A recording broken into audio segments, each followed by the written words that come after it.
Добре дојдовте, драги слушателки, во новата епизода на програмата Жени со надеж. Јас сум Сандра.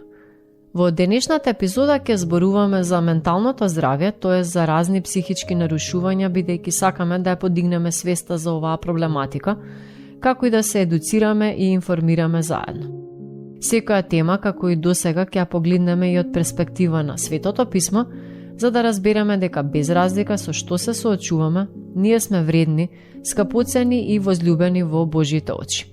Тука ги споделуваме и нашите радости, нашите солзи, предизвици и успеси. Затоа останете со нас.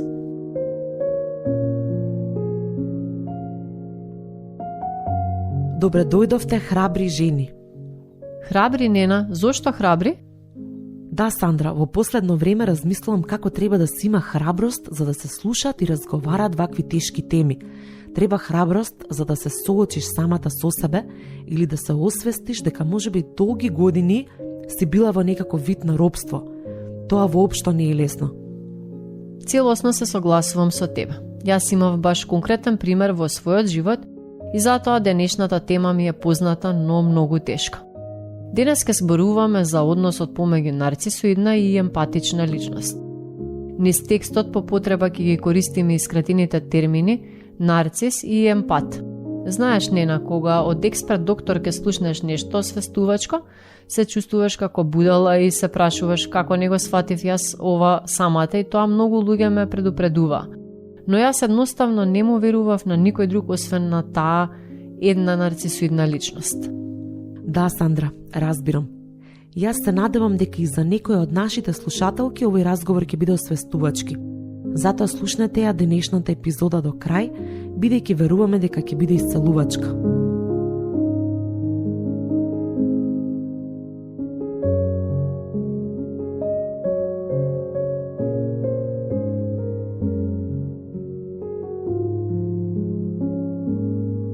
На интернет прочитав една мисла.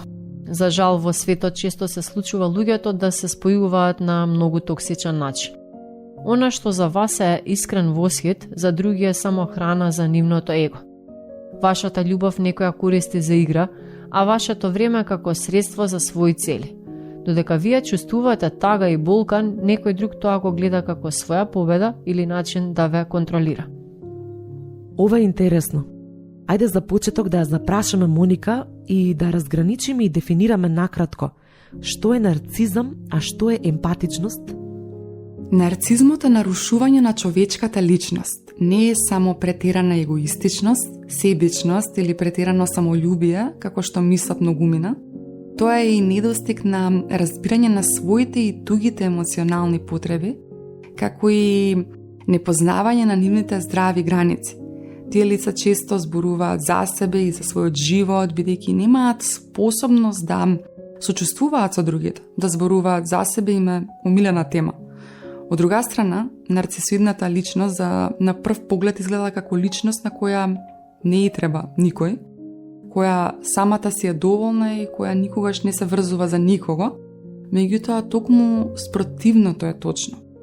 Како манипулативна личност која некаде длабоко во себе не може здраво да ги согледа своите вредности, има константна потреба за некакви поврзувања во кои ќе ја одгледа својата вредност, макар таа била и фиктивна. И требаат врски во облик на човечки односи кои ќе ги има и одржува подолго време во животот. Значи, и треба нечи восхит врз основа на кој ќе ја гледа својата големина и така ќе ги задоволува своите нарушени емоционални потреби. Тоа е непријатна зависност која по краткотрајно задоволство остава немир. Треба да се знае дека и мажите и жените може да ги имаат двете улоги во однос на емпат или нарцис. Емпатичните личности се искрени и топли, со помирен или пожив темперамент, склони се подлабоко да се поврзат со другите, што и да прават. Во нивните очи често се гледа способноста интуитивно да го почувствуваат и прочитаат соговорникот. Наместо острина и подготвено за конфликт, во тој поглед се чита трпение и желба вистински да се свати соговорникот. Тоа се луѓе кои потполно забораваат на себе, правејќи му услуга на другиот, кога Никому му подаруваат време, го прават тоа апсолутно. Смејата им е искрена и доаѓа од срцето. Од зборовите им се чувствува невиност на душата, не се во центарот на вниманието и не сакаат да се истакнуваат. Имаат способност за восхитување, може да уживаат во односите со другите и во она што е дел од другите. Го ценат туѓото присуство и се благодарни, понекогаш и претирано. Главно им недостига само почит. Така, а каква е нарцисоидната личност во односите? Во деловниот свет, нарцисоидните личности често заземаат некои водечки позиции каде што имаат можност да ги исполнуваат своите потреби за контрола на другите. Никако не поднесуваат авторитети. Во семејниот однос кој го манипулира или има потреба да ги држи работите под своја контрола. Исто така, манипулацијата на другите му дава на манипулаторот повеќе слобода и полесна можност за бегање од семејните обврски, бидејќи обврските се префрлаат на емпатот. Кога се работи за пријателски однос, манипулаторот од емпатот најчесто има економска или материјална корист. Во љубовните врски пак ова нарушување на личноста е најзопачено, бидејќи поврзаноста помеѓу емпатот и нарцисот е најголема. Во најлош случај, едната личност се храни со патењето на другата личност. Моника, каква е нарцисоидната личност во односот со емпатот? Ова е интересно, бидејќи во природата спротивностите секогаш се привлекуваат, па така е и во овој случај. Нарцисот се служи со манипулација за да дојде до своите цели. Тоа е личност која не може да постои без емпатот, бидејќи се работи за некаков вид на паразитски однос. Значи, нарцисот има поголема потреба за емпатот отколку што има емпатот за нарцисот. Нарцисот го пронаоѓа и препознава емпатот со своето шесто сетило.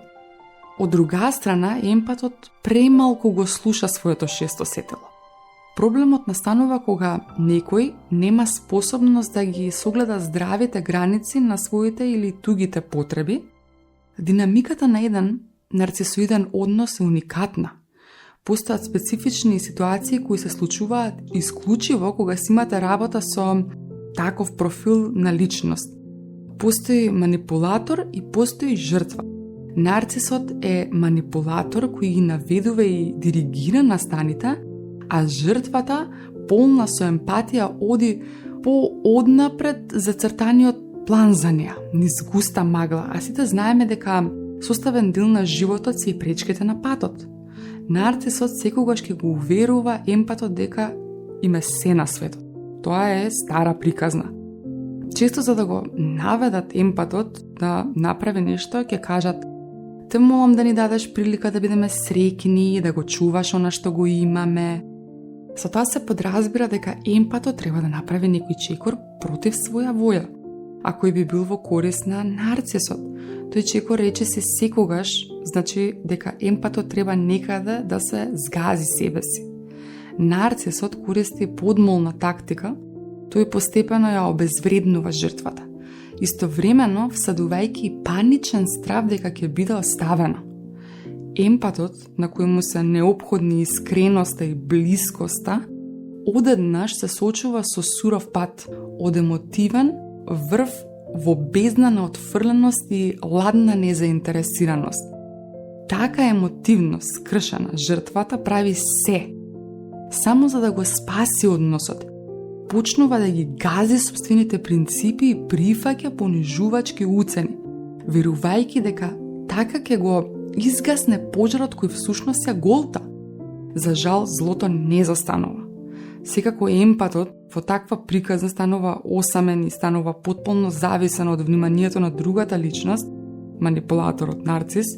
Тој е всушност зависен од оние првични чувства на внимание и разбирање.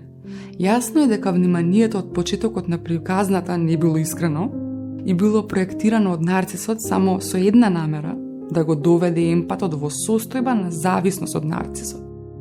Жртвата доаѓа до состојба на потполна пододреденост, несвесна дека со тоа си нанесува непоправлива штета. емпатот никогаш нема да го добие посакуваното внимание од манипулаторот. Напротив, колку повеќе се труди да му угоди, толку подлабоко тоне во неговата токсичност. Оваа емотивна занемареност кај емпатот буди пасивно-агресивно однесување, кое е само израз на неговиот очај и паничен страв да не ја загуби драгата личност за кој станал емотивно зависен.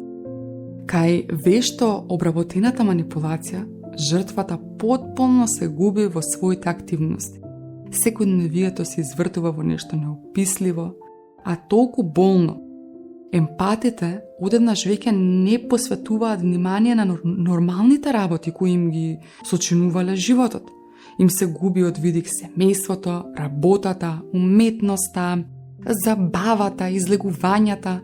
Мислите се окупирани со таа друга личност, нарцисот. Потполно се губат во она што го вели нарцисот, ги исполнува чувство на вина, иако никому ништо не му направиле. Заробени во срам, овие личности често молчат и немаат кому да му се доверат за да си го олеснат товарот. Додека во здравите односи, блискоста се гради преку искрено слушање и слобода да се каже сопственото мислење. Кај манипулативните врски е токму спротивното. Со тоа што го премолчува својот став за да избегне конфликт, емпат само подлабоко се заплеткува во мрежата на манипулатор. Најсуровиот дел е кога нарцисот ќе всади секојдневно чувство на вина кај жртвата, претворајќи ја вината во алатка за создавање целосна емотивна зависност. Додека луѓето со здрави намери тежнеат кон искреност и кон хармонија, кај нарцисите секој потек е пресметан и внимателно темпиран. Токму кога воодушевувањето од врската е на самиот врв, нарцисот нагло ја менува играта. Во тој момент, светот на емпатот престанува да се движи напред и започнува неговиот болен пат наназад кон емотивна деструкција. Ова звучи навистина страшно. Но постои ли излез од еден ваков токсичен однос и како жртвата може повторно да си го врати својот мир и емотивното здравје? Сите психолози кои ги познавам велат дека ретко работат со нарциси, бидејќи исцелувањето практично е невозможно. Па ако експертите не можат да излезат на крај со нив, како би можеле нивните жртви да променат нешто? Затоа некако секогаш најдобар совет е да се тргне од нив, дури и да побегнете. Прво се започнува од спознавањето и прифаќањето на вистината за личноста која се преправала дека емпатот е толку важен во животот. Кога сме во токсичен однос, често сме толку збунети што ја губиме способноста објективно да ја процениме реалноста. Наместо да ја бараме вистината, ние прифаќаме туѓата верзија на настаните и остануваме заглавени во анализирање на туѓите постапки. Игнорирањето на првите знаци дека нешто не е во ред секогаш носи потешки последици подоцна. Се изгледа во ред до моментот кога ќе се појави првиот сомнеш или збунатост.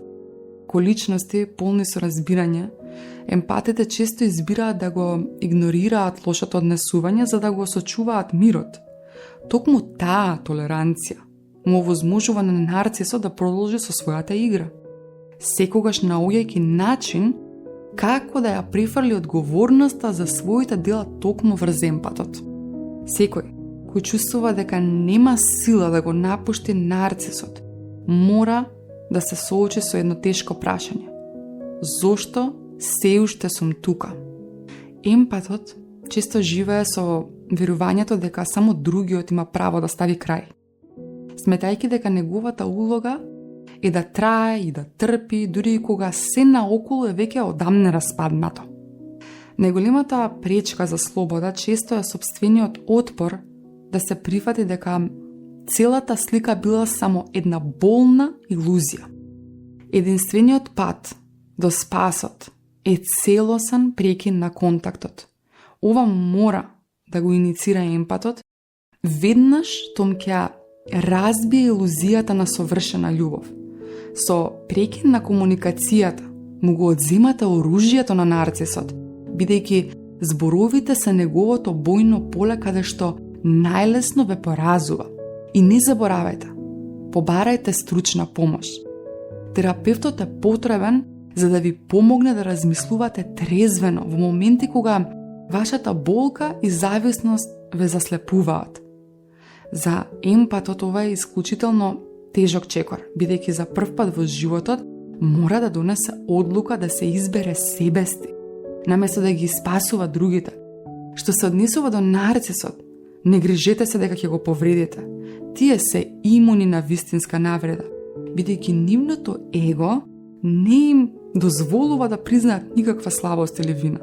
Едноставно таква е нивната природа. Моника, а каков е нарцисот во односот со друг нарцис? Знаеш она кога ќе се сретнат двајца исти, што се случува тогаш? На нарцисот не му е интересен друг нарцис.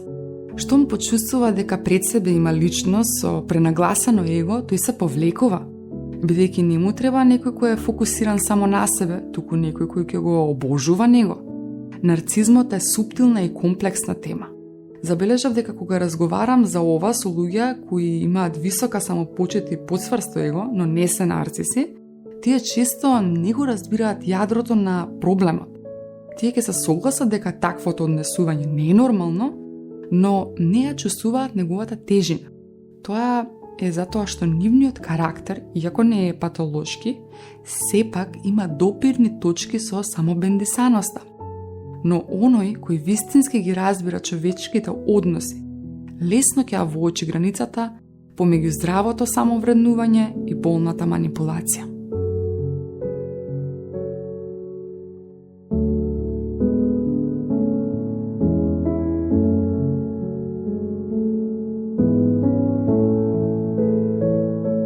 Ти благодарам, Моника, за вака деталното објаснување. Мислам дека многу наши слушателки можеа да се пронедат во некој од улогите или барем да се сетат на некого кој ја има оваа ситуација. Морам да признам дека денес сум малку збуната во врска со односите, бидејќи ако Бог е љубов и еднакво ги љуби сите луѓе, како тогаш сваќаме дека од некои луѓе е подобро да се побегне? Мене ми изгледа како овие совети што ги слушнавме денес да се косат со Евангелието. Да, вистина е дека изгледа така, но ајде да поминеме низ Светото писмо и да погледнеме какви совети им давал апостол Павле на црквите, па и самиот Господ Исус Христос.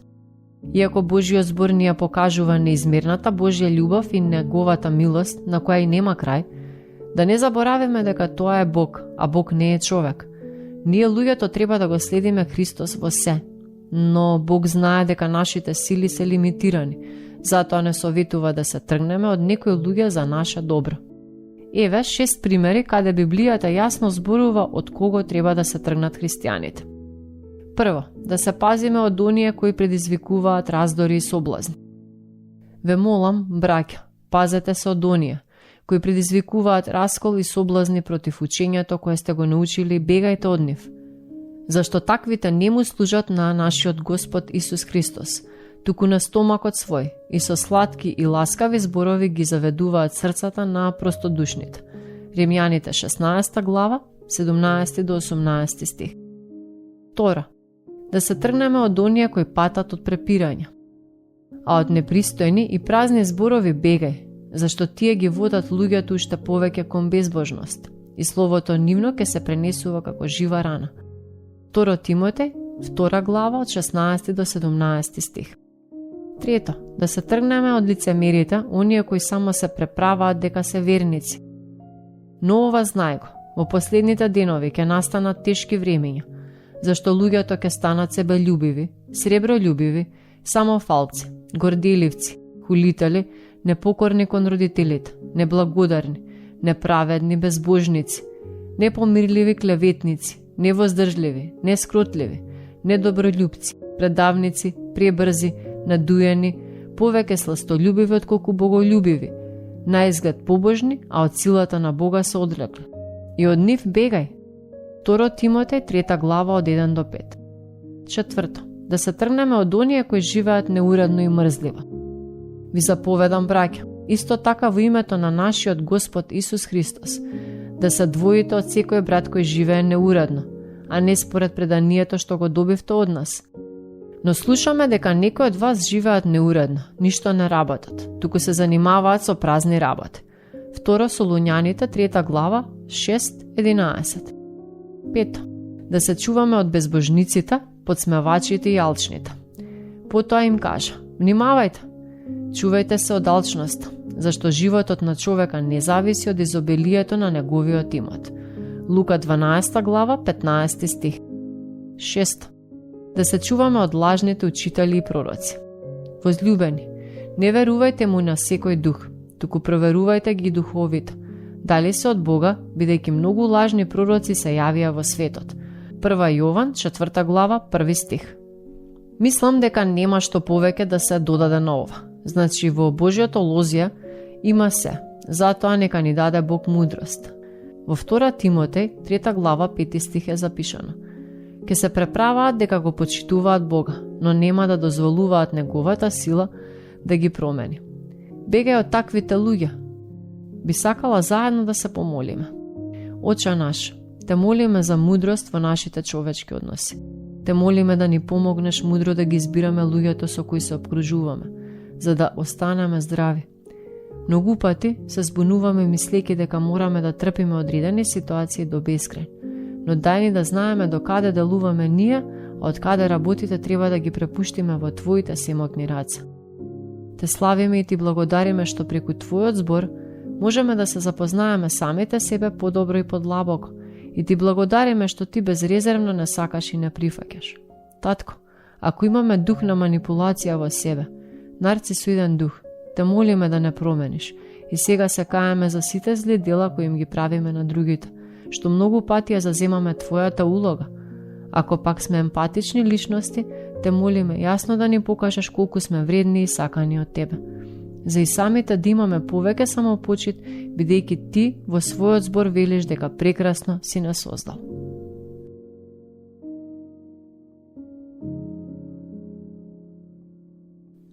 Драги слушателки, стигнавме до крајот на денешната епизода.